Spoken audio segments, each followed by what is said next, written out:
কিনুগোয়ালার গলি, দোতলা বাড়ির লোহার গড়াতে দেওয়া একতলা ঘর পথের ধারেই। লোনা ধরা দেওয়ালেতে মাঝে মাঝে ধসে গেছে বালি, মাঝে মাঝে শ্যাঁতা পড়া দাগ। মার্কিন থানের মার্কা একখানা ছবি সিদ্ধিদাতা গণেশের, দরজার পরে আটা। বেতন 25 টাকা, সদাগরি আপিসের কনিষ্ঠ কেরানি।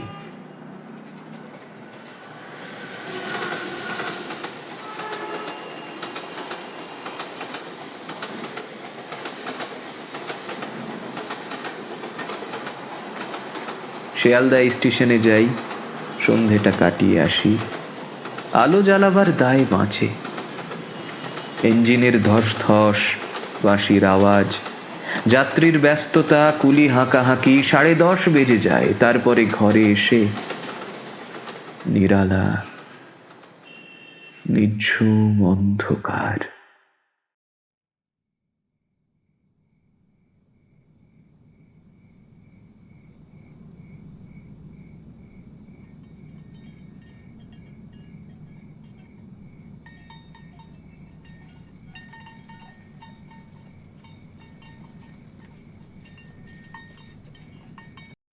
বর্ষা ঘন ঘোর, ট্রামের খরচা বাড়ে, মাঝে মাঝে মাইনেও কাটা যায়। গলিটার কোণে কোণে জমে ওঠে, পচে ওঠে আমের খোসা ও আঁটি, কাঁঠালের ভুতি, মাছের কানকা, মরা বেড়ালের ছানা, ছাইপাঁশ, আরো কত কি যে।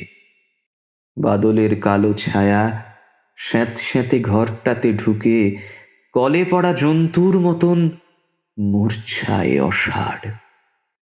দিন রাত মনে হয় কোন আধমরা জগতের সঙ্গে যেন আষ্টে পৃষ্ঠে বাঁধা পড়ে আছি। গলির মোড়েই থাকে কান্তবাবু, কর্নেট বাজানো তার শখ। মাঝে মাঝে সুর জেগে ওঠে গলির বিভৎস বাতাসে। কখনো গভীর রাতে, ভোরবেলা আধো অন্ধকারে, কখনো বৈকালে ঝিকিমিকি আলোয় ছায়ায়, হঠাৎ সন্ধ্যায় সিন্ধু বারোয়ায় লাগে তান।